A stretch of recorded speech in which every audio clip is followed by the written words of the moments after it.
I never imagined my entire life could change with a slammed door and a pair of furious eyes that weren't mine.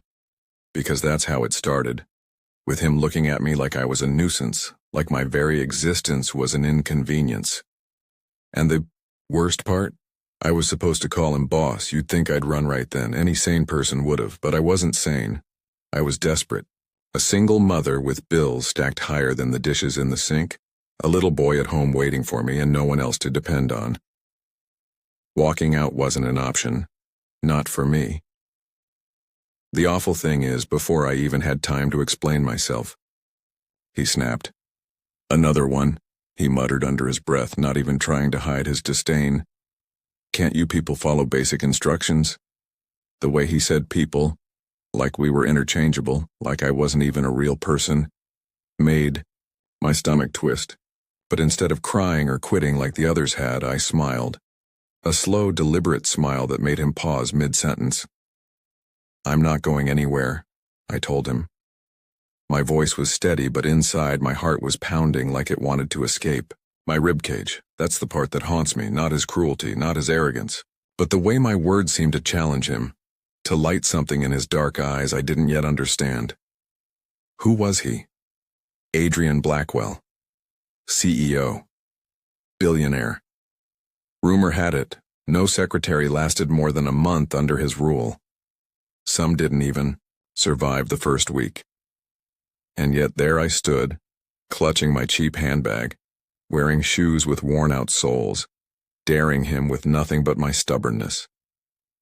The office itself was cold. Glass walls, steel lines, a view of the city glittering far below us. Everything screamed power and perfection except for him. He wasn't neat. He wasn't polished. His tie was loosened, his jaw shadowed with stubble, his shirt sleeves rolled up like he'd been at war with his own desk. And when his gaze finally lifted from me to lock on mine, it was like stepping into a storm. He didn't smile. He didn't blink. He just leaned back in his chair, assessing me the way a hunter sizes up prey. You'll quit by Friday, he said flatly. I swallowed, lifting my chin higher. You'll wish I had. It slipped out before I could stop myself. The audacity of it. The recklessness. His eyebrow arched, and for the briefest moment I swore his lips almost curved. Almost. And then the phone on his desk rang, shattering the tension. He answered without looking away from me, his voice sharp, commanding, impatient. I stood there, pretending not to notice the way my knees shook, pretending not to care about the way his presence filled every corner of that office, pressing against my chest, my throat, my pulse. I hated him. I hated that I needed this job. But beneath that hate, something else simmered, something I refused to name. That night, when I tucked my son into bed, I could still hear Adrian's voice, low and dismissive, but edged with curiosity. I could still see the shadow of a man who lived behind the walls of arrogance, and I wondered why he'd built them so high. Because here's the truth. No one tells you. Sometimes the men you're supposed to fear are the ones who make your heart beat, in ways you've never known before. And sometimes, against all odds, they're the ones who fall the hardest. But back then, on that first day, all I knew was this. I wasn't going to be another name on his long list of failures. I wasn't going to run. I was going to fight. And God help me, part of me wanted him to fight back. The next morning I braced myself before stepping into his office, coffee tray in one hand, files in the other. My son had spilled cereal on my blouse. The babysitter had canceled last minute. And yet somehow I was there on time. Maybe not polished, maybe not perfect, but present. Adrian Blackwell didn't even look up when I entered. He was already on a call, his voice clipped, deep, steady in that way that made even silence bend to him. Buy them out if they won't sell, he said, like he was ordering lunch, like millions of dollars were nothing. I set the coffee down, on his desk quietly. Too quietly, apparently. Because when he finally glanced up, his eyes found me with an intensity that pinned me in place. You're still here, he murmured, almost to himself. Disappointed? I asked, arching a brow. Something flickered across his face, amusement maybe, or irritation, I couldn't tell which. He ended his call abruptly and leaned back in his chair, studying me like I was a puzzle he couldn't quite solve. Most quit after the first day, he said. I'm not most. The words hung in the air between us. His gaze swept over me.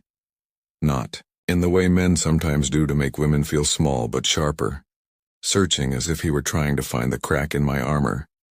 The truth? There were cracks everywhere. If he pressed hard enough, I would splinter, but I refused to let him see that. Sit, he ordered. I hesitated, then sank into the chair opposite him. My palms were sweaty, but I kept my chin up. You think you can handle this job? His tone was smooth, but his eyes, God, those eyes, burned with challenge. I know I can, I replied. The question is whether you can handle me. There it was again. That fleeting curve of his mouth, gone before I could call it a smile. The rest of the morning was a test. He threw files at me with impossible deadlines, dictated letters at a speed that made my hand cramp, barked instructions, while pacing the office like a caged lion. Any normal person would have snapped, but every time he tried to push me, I pushed back. Quietly, firmly, without fear. At noon, he caught me slipping a granola bar from my purse. My son's favorite, snack. I'd grabbed it without thinking, half-starved after skipping breakfast. His gaze landed on it, then on me. Don't you have a life outside this office? The question startled me. Not because of what he asked, but because of how he asked it. Softly, almost human. I do, I said carefully. A little boy who needs me to keep this job. For a moment, something shifted in his expression. His jaw tightened, his eyes darkened, and for the first time since I met him, Adrian Blackwell looked less like a CEO and more like a man who carried secrets. He didn't respond. Just turned back to his desk, voice cold again. Don't let your personal life interfere with your work. But I'd seen it. That flicker, that crack in his armor, and I couldn't stop wondering what it meant. That evening, as I gathered my things, the city outside his glass windows was painted in gold and fire, the skyline alive with sunset.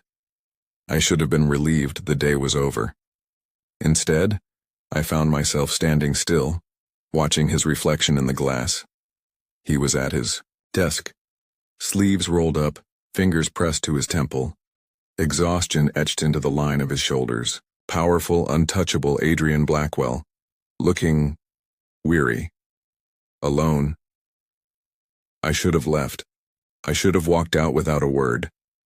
But instead, I whispered, "Good night, Mr. Blackwell."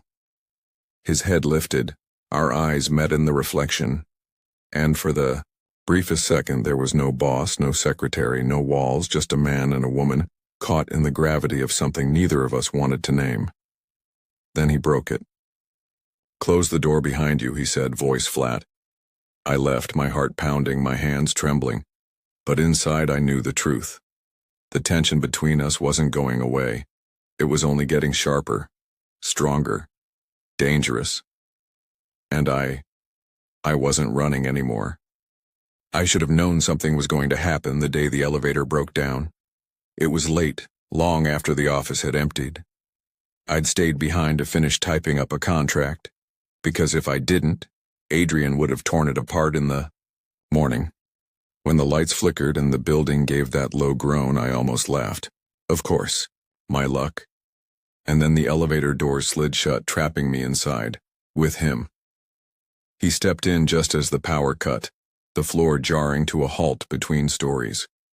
For a moment the silence was unbearable. Just his breath.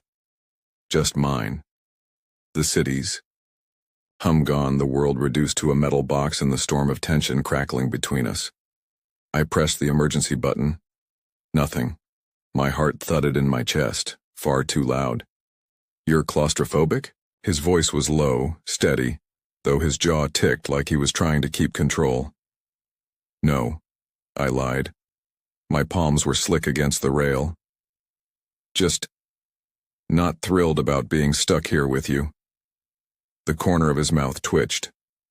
Careful, you might hurt my feelings. Do you have those? That earned me a soft, disbelieving laugh, the first real one I'd ever heard from him. It was warm and rough, like gravel rubbed between my fingers, and it did something dangerous to my stomach. Minutes stretched. The air grew thicker, hotter. I tried to focus on anything else, but every inch of me was aware of him. His height, the sharp line of his jaw, the faint scent of cedar and something darker, expensive, intoxicating. Finally, he spoke again, quieter, this time. Why didn't you quit? The question caught me off guard. I turned to look at him, and for once he wasn't the CEO. He wasn't the man who barked orders and shredded people's confidence.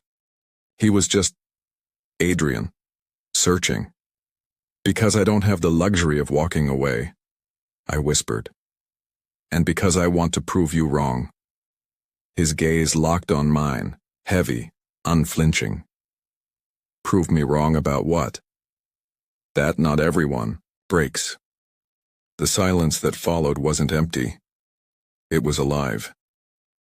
And then, slowly, cautiously, he reached out, brushing his fingers against my hand where it gripped the railing. It wasn't a grab. It wasn't a claim. Just the lightest touch, but it was enough to send heat racing up my arm, enough to make my breath catch. Tell me to stop, he murmured. I should have pulled back, reminded him he was my boss, reminded myself that this was dangerous, reckless, impossible. But I didn't. I don't want you to, I admitted, the words trembling out of me before I could reel them back. The air between us snapped taut. His hand covered mine fully now, firm, warm, grounding. For a heartbeat, the world shrank to nothing but that contact, that unspoken promise. God, you're infuriating, he said, his voice ragged, as if the words were dragged out of him. And you're impossible, my reply came out breathless. The distance between us narrowed. Just inches. His eyes dropped to my lips, and I swear time stopped. The anticipation was unbearable. Electric. Then, just as his hand tightened around mine, just as his breath brushed my cheek, the elevator jerked violently, lurching back to life. We stumbled apart, gasping like we'd been caught doing something forbidden. The lights flickered on. The box hummed, rising smoothly again, erasing the fragile, suspended world we'd created in the dark.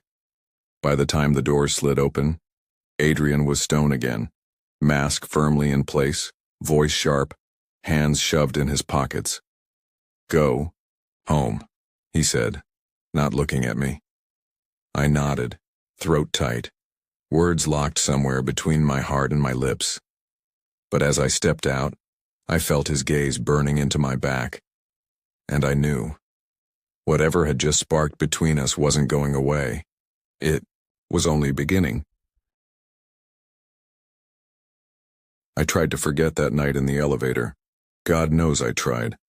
But every time I walked into his office, every time his gaze brushed mine for a fraction too long, I felt it. The ghost of his hand on mine, the weight of a kiss that almost happened. And then came the storm. It was a Tuesday, I remember, because my son's school had called earlier to say he wasn't feeling well. I'd left Adrian a note on his desk, rushed out to pick my boy up and brought him home, feverish and clingy. By the time I made it back to the office hours later, Adrian was waiting, and furious. His voice cut across the room the second I stepped through the door. You think you can just disappear in the middle of the day? I froze. Employees scattered like frightened birds, leaving me alone in the eye of his rage. My son was sick, I said carefully. That isn't my problem. His tone was sharp enough to wound. Something in me snapped then. All the swallowed pride, all the long nights, all the moments I'd bitten my tongue just to survive, they boiled over. You know what? My voice shook, but not from fear. It is your problem. Because if you want me to stay here, if you want me to do your endless lists and survive your moods, you don't get to tell me my son doesn't matter. His jaw clenched. His eyes, dark and burning, pinned me where I stood. No one talks to me like that, he growled. Then maybe that's your problem, I shot back. Silence. The kind that hummed with danger. The kind that made the air crackle between us, and then he moved. In 2 strides he was in front of me, towering, his presence so overwhelming I could hardly breathe. His hand slammed against the wall beside my head, not touching me but close, enough that I felt the heat radiating off him. Do you have any idea? He said, low, rough. What you do to me? My breath hitched. You mean drive you insane? His eyes searched mine, and what I saw there wasn't just anger. It was hunger, frustration, something raw and terrifying in its honesty. You shouldn't matter, he whispered, but you do. And then, God help me. I reached up, fingers brushing against his shirt front, the fabric warm from his skin. I should have pushed him away. Instead, I pulled him closer. The world fell away. His lips crashed against mine, fierce and desperate, like a man starved too long. The kiss was fire, rough edges and trembling hands, a battle and a surrender all at once. My fingers curled in his shirt. His hand cupped the back of my neck, and for the first time, Adrian Blackwell wasn't untouchable. He was human, breakable, mine. But just as quickly as it began, it broke. He tore himself back, breathing hard, eyes wild, as if terrified by his own loss of control. This can't happen, he said hoarsely. I swallowed, my lips still tingling, my heart aching at the distance suddenly between us. Then why did it? He didn't answer. He just turned away, shoulders rigid, hands shoved into his pockets like he needed to hide what they'd just done. I left his office on shaking legs, torn between fury and longing, guilt and fire. But that night, when I crawled into bed beside my son, I knew the truth. The line we'd crossed couldn't be erased, and whether he admitted it or not, Adrian Blackwell had just let me see the man behind the armor, and the next morning I arrived at the office knowing something had changed. The air between us was charged, heavy, alive. Every glance, every brush of his sleeve against mine, carried the weight of the night before. Adrian Blackwell didn't speak. At first, he didn't bark orders or criticize my work. He just watched, and every second he spent doing that made my pulse pound, my stomach flutter, my heart ache with the kind of anticipation that was almost painful. Why do you stay? He finally asked, voice low, private, as if he feared the walls themselves might judge him. I looked up from the stack of papers I was carrying, and for once I let him see me, the real me, tired, stubborn, vulnerable, alive. Because I refuse to be someone's shadow, and because I don't think you can handle losing me. His eyes darkened, and the world seemed to narrow to just the two of us. He crossed the room in a few long strides, and before I could stop, his hands were on my face, holding me steady, pressing me into him. I can't lose you, he admitted, the words rough, jagged, almost breaking under the weight of his honesty. I've never wanted anything this badly in my life. I pressed my palms to his chest, feeling the rapid drum of his heartbeat, the heat beneath his shirt, the tension that mirrored my own. Then stop pretending you don't feel it. He hesitated, lips hovering over mine, the storm in his eyes, colliding with mine. I don't do this. Feelings, attachments, vulnerability. It's dangerous. I smiled softly, brushing a hand over the stubble along his jaw. So are you. But I think maybe that's why I can't stay away. And then finally, the world fell away. Our lips met, slow and deliberate, tasting, testing, claiming. His hands tangled in my hair, pulling me closer, and I pressed my body against his, feeling every inch of him, memorizing the heat, the weight, the solid presence that had haunted me for months. When we finally pulled back, his forehead rested against mine, breaths mingling, hearts racing in unison. "I don't care about rules," he whispered. "I don't care about walls or protocols. I only care about you." I laughed softly, the tension breaking in a rush of relief and joy. "You're impossible." "Maybe," he said, tilting his head to brush his lips against my temple. "But I'm yours if you'll have me." "If you'll have—" "I will," I said without hesitation. The months that followed weren't perfect. Life never is. But for the first time, the walls he built around himself started to crumble. I learned the small things, how he liked his coffee, the way he twirled a pen when deep in thought, the way his hand would reach for mine in the quietest moments. And he learned mine. The way I laughed at the most ridiculous jokes, the way I held my son close, the stubbornness that refused to let me walk away. We didn't just fall for each other. We collided, burned and rebuilt in ways neither of us could have anticipated. He became more than a CEO. He became a man capable of tenderness, of care, of love that reached past his pride and arrogance. And me? I became more than a single mother, a determined secretary, a survivor of his merciless office. I became someone who believed in impossible things: love, trust, and the fire that comes when two people refuse to let fear dictate their hearts. The key night he finally asked me to move in. I watched him in the soft glow of the city lights, his usual control replaced by something raw and open, and I knew that even after all the chaos, all the storms, all the moments that had nearly broken us, this us was the truth. He looked at me then, serious, vulnerable, and whispered the words that made my chest ache in the most beautiful way. "You're mine, and I'm yours." I smiled, leaning into him, feeling his heartbeat against mine, feeling the life we'd carved out together. "Always," I said. And in that moment I realized that the jerk CEO, the man who terrified everyone around him, had finally met someone he couldn't control. Someone he didn't want to. Me. And that was enough. More than enough. For the first time in that glass tower overlooking the city we both conquered in our own ways, I knew I was home.